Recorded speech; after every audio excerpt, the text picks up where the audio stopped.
আসসালামু আলাইকুম। মত প্রকাশ ৭১ চ্যানেলে সকলকে স্বাগত জানাচ্ছি। আমি মুহাম্মদ ইকবাল হোসেন। ৫ আগস্টের পর থেকেই আওয়ামী লীগের নেতাকর্মীদের বিরুদ্ধে একের পর এক দুর্নীতির অভিযোগ এনে সেটিকে কিন্তু ব্যাপকভাবে আবার প্রচার করা হয়েছিল। আবার সেই প্রচারণায় কিন্তু এই আওয়ামী লীগের নেতাকর্মী থেকে শুরু করে একদম স্বয়ং আওয়ামী লীগের যে সভানেত্রী শেখ হাসিনা কিন্তু সেই প্রচারণা থেকে রেহাই পায়নি। এখন সেই প্রচারণার মধ্যে কিন্তু সেই রূপপুর পারমাণবিক বিদ্যুৎ কেন্দ্র থেকে শুরু করে একদম এই মডেল মসজিদ পর্যন্ত কিন্তু তার অন্তর্ভুক্ত ছিল। এখন সেই প্রচারণাগুলো কিন্তু আবার এখন আস্তে আস্তে মিথ্যা প্রমাণিত হয়ে যাচ্ছে। সেই অভিযোগগুলো মিথ্যা প্রমাণিত হয়ে যাচ্ছে। কিন্তু যেই বিষয়গুলো মিথ্যা প্রমাণিত হয়ে যাচ্ছে আমরা সেই বিষয়ে আলোচনা করব। কিন্তু কেন এই প্রচারণা? এই প্রচারণার এই করার কারণ হিসাবে এখন কিন্তু একটি মহল বা অনেক বিশ্লেষকই মনে করেন যে শেখ হাসিনার আমলে বা আওয়ামী লীগ সরকারের আমলে দেশের একদম গ্রামগঞ্জ থেকে শুরু করে শহর পাড়া মহল্লায় এবং মেগা প্রকল্পগুলো এত পরিমাণ উন্নয়ন করা হয়েছিল যে যেই উন্নয়নগুলো এক দৃশ্যমান। আর এই উন্নয়ন যে এত পরিমাণ উন্নয়ন হয়েছে, যদি এখন শেখ হাসিনার সরকারকে মানুষের কাছে বিতর্কিত জায়গায় নিতে হয় তাহলে কিন্তু এই উন্নয়ন যে একটি দৃশ্যপট সেটিকে পেছনে ফেলতে হবে। আর সেই উন্নয়ন দৃশ্যপটকে যদি আবার পিছনে ফেলতে হয় তাহলে সামনে আনতে হবে দুর্নীতির অভিযোগ। আর এই দুর্নীতির অভিযোগগুলোকে আবার ফলাওভাবে প্রচার করতে হবে। এখন সেই দুর্নীতির অভিযোগগুলো দিয়ে যাতে করে এই উন্নয়ন কর্মকাণ্ডকে পেছনে ফেলার একটি কৌশল হিসাবেই কিন্তু অনেক সমালোচক দেখছেন। এখন প্রশ্নটা হলো যে সেই জায়গায় আবার যারা এই কৌশলটি অবলম্বন করেছেন তারাই বা আবার কতটুকু সফল হয়েছেন। যেমন আমরা যদি একের পর এক বিষয়গুলোকে আলোচনা করি তাহলে আমরা যেটি দেখতে পাবো যে শেখ হাসিনার নামে যে এই যে মডেল মসজিদগুলো নির্মাণ করা হয়েছে, যে 560টি মডেল মসজিদ নির্মাণ করা হয়েছে, সেখানে কিন্তু অপপ্রচার করা হয়েছিল যে সৌদি অনুদান দেওয়া হয়েছিল 8,000 কোটি টাকা, যা ইসলামিক ফাউন্ডেশন বাস্তবায়ন করেছে। কিন্তু সর্বশেষ আমরা এসে এখন কি দেখলাম? আমাদের যে প্রধান উপদেষ্টা ডক্টর মুহাম্মদ ইউনূস, তার যে প্রেস সচিব শফিকুল আলম, তিনি কিন্তু বলেছেন যে তিনি কিন্তু বলেছেন যে এইখানে কিন্তু কোনো যে সৌদি সহায়তা করেনি, সৌদি আরব যে সহায়তা করেনি সেটি কিন্তু তিনি বলেছেন। কিন্তু তারা অভিযোগ তুলতে পারেন যে সেই ক্ষেত্রে তারা বলতে পারেন যে যেই টাকায় মসজিদ নির্মাণ করা হয়েছে এর থেকে কম টাকায়ও করা যেত, কিংবা এই মসজিদ নির্মাণ যারা করতে যেসব ঠিকাদারি প্রতিষ্ঠান নিয়োগ করা হয়েছে হয়তো তারা কাজ খারাপ করেছে, কিংবা তারা অর্থ বাঁচিয়ে আত্মসাৎ করেছে সেটি। কিন্তু সে বিষয়টি হলো যে সরকার প্রজেক্ট গ্রহণ করে এবং অর্থ বরাদ্দ দেয়, আর সেটি তখন ঠিকাদার নিয়োগ করা হয়।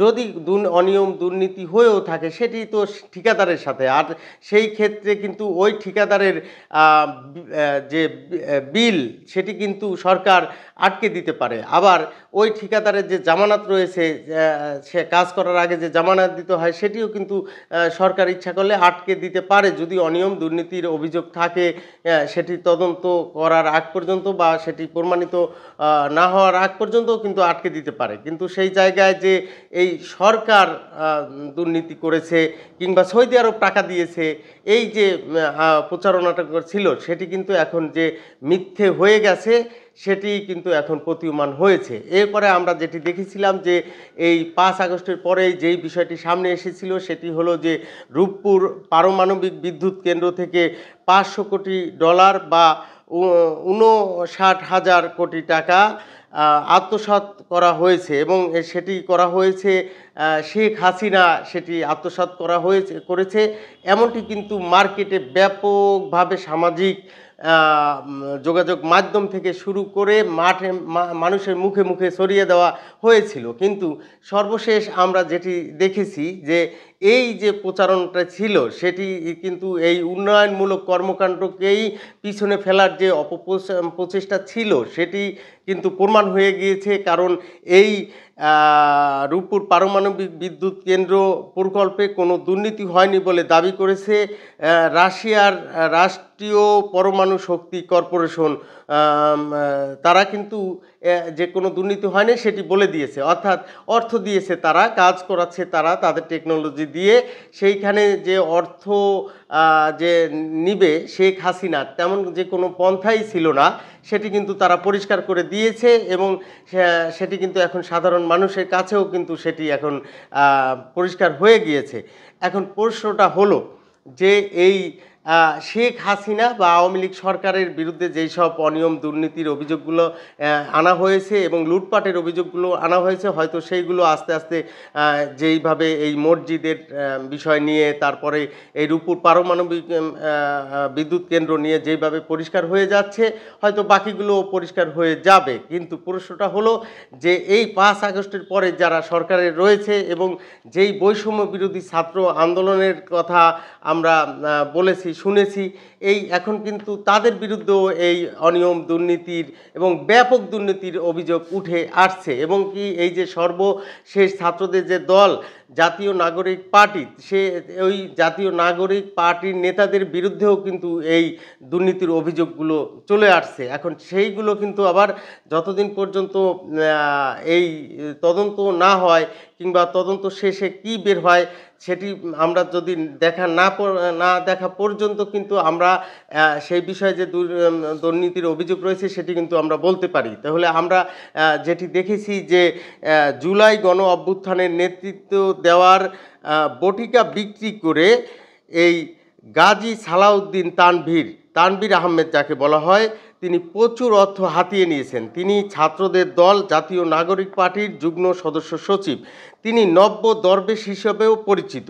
এটি কিন্তু গণমাধ্যমের কথা, আমি গণমাধ্যম থেকেই কিন্তু এই কথাগুলো পেয়েছি, যেগুলো গণমাধ্যমে প্রকাশ হয়েছে। এবং তিনি দেখেন যে গণমাধ্যম থেকে আমরা যেটি জেনেছি যে তিনি এই ছাত্রদের দলের যে এই নেতা কিন্তু যে কোথায় তার বিরুদ্ধে অনিয়ম দুর্নীতি রয়েছে সেটি হলো যে এই ডিসি নিয়োগে বাণিজ্যের কোটি কোটি টাকার যে তিনি পেয়েছেন তার একটি অভিযোগ রয়েছে। তারপরে রয়েছে যে এই পাঠ্য পুস্তক যে বই ছাপায় শুধুমাত্র কাগজে টন প্রতি 15 থেকে 25,000 টাকা কমিশন দিতে হয়েছে তাকে, আর এতে সে 400 কোটি টাকার বেশি কমিশন বাণিজ্য করেছে।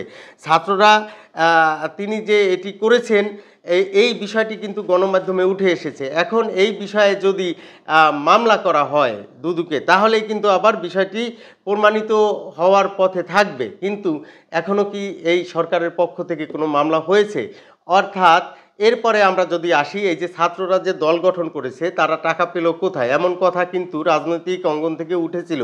তারা কিন্তু সেই সঠিক টাকার উৎসর খবর কিন্তু তারা এখনও দিতে পারেনি। এবং এই যে ছাত্রদের যে বিলাসবহুল জীবনযাপন সেটি কিন্তু তারা কোন মাধ্যমে টাকা পায় বা কিভাবে চলছেন সেই হিসাবও কিন্তু তারা দিচ্ছেন না, বা যেটিও দিচ্ছেন সেটিও কিন্তু মানুষের কাছে তেমন একটা গ্রহণযোগ্যতা পাচ্ছে না। তো এই শেখ হাসিনার বিরুদ্ধে যে দুর্নীতির অভিযোগগুলো আনা হয়েছিল সেগুলো যে যতদিন পর্যন্ত দুদক থেকে প্রমাণিত না হয়, মামলায় প্রমাণিত না হয়, ততদিন পর্যন্ত কয়েকটি কিন্তু আবার আমরা দেখেছি যে প্রমাণিত হয়নি বা সেটি মিথ্যা হয়ে গেছে, গুজব বা প্রচারণা সেটি মিথ্যা হয়ে গেছে। কিন্তু এই ছাত্রদের দলের যে নেতার বিরুদ্ধে যেই অভিযোগ উঠেছে সেটি এখনও কিন্তু ওই জায়গায়ও কিন্তু এখনও যায়নি যে সেটি সত্য না মিথ্যা সেইটি প্রমাণ করতে কিন্তু তারা এখনও সক্ষম হয়নি। এরপরে আসি আমরা যে আমাদের ছাত্রদের যে আমরা যাকে মনে করি যে ছাত্রদের পৃষ্ঠপোষক বা ছাত্রদের মাথার উপরের অভিভাবক, সেই স্বয়ং প্রধান উপদেষ্টা ডক্টর মোহাম্মদ ইউনূস, তিনি কি করেছেন? আমরা তার বিরুদ্ধে দুর্নীতির অভিযোগ না আনি, কিন্তু তিনি যে কাজটি করেছে সেটিও কি কম কিসে, সেটি আমরা যদি আলোচনা করি যে তিনি তিনি কি করেছেন, ডক্টর মোহাম্মদ ইউনূসকে যে এই ৬৬৬ কোটি টাকা কর পরিশোধের রায় প্রত্যাহার করা হয়েছে, যেটি এই রাষ্ট্র কিন্তু পাওয়ার কথা ছিল, কিন্তু যে রায় হয়েছিল সেই রায় প্রত্যাহার করা হয়েছে।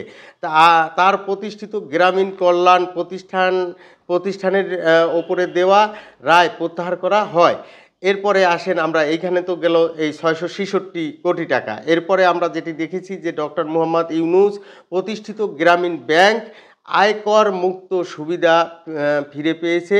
প্রতিষ্ঠানটি ২০২৯ সাল পর্যন্ত আয়কর মুক্ত করতে ওই এক প্রকার এই যে যারা আয়কর নেয় তারা আবার এই প্রজ্ঞাপনও জারি করেছে। এখন প্রশ্নটা হলো যে এই যে তিনি একটিতে আয়কর মুক্ত করলেন, আরেকটিতে এই যে আয়করের মামলাটিও প্রত্যাহার করলেন, তো এতে কি রাজস্ব আমাদের রাষ্ট্র কি রাজস্ব থেকে বঞ্চিত হলো না?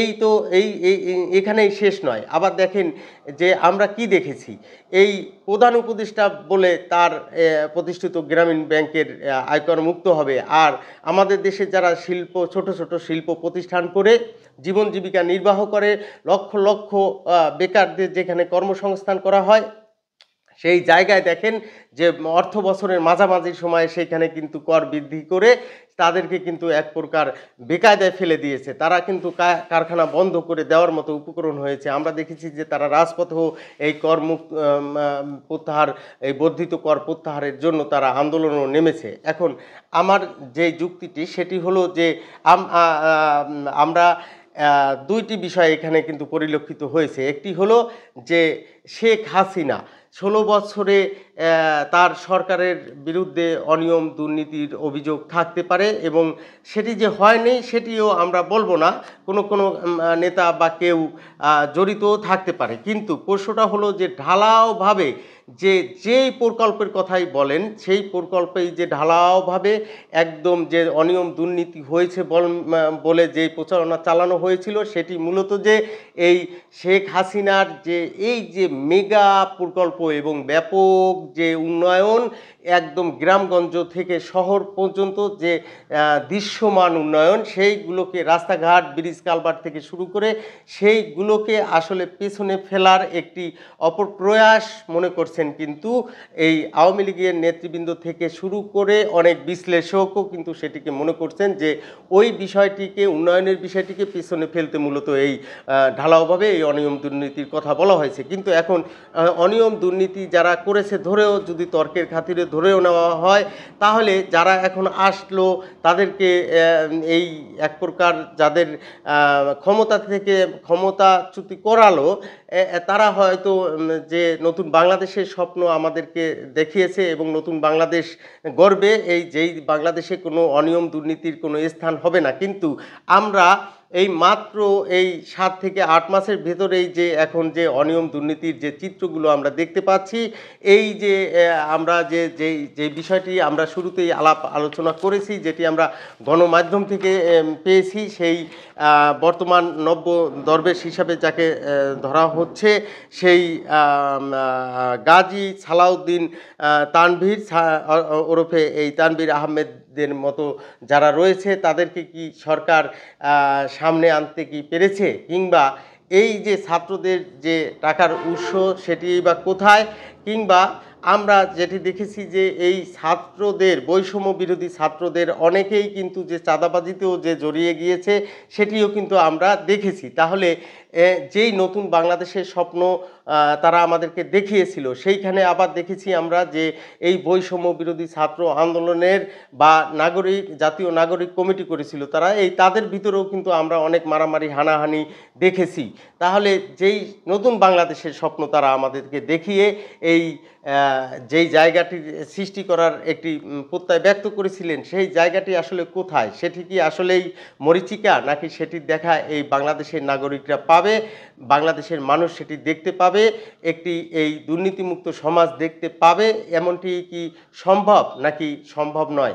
দর্শক, আপনারাও আপনাদের মতামত জানিয়ে দিন, আর আমরা এটি দেখতে থাকি। সেই দেখার প্রত্যাশা রেখে সকলের সুস্বাস্থ্য এবং দীর্ঘায়ু কামনা করে শেষ করছি। আসসালামু আলাইকুম।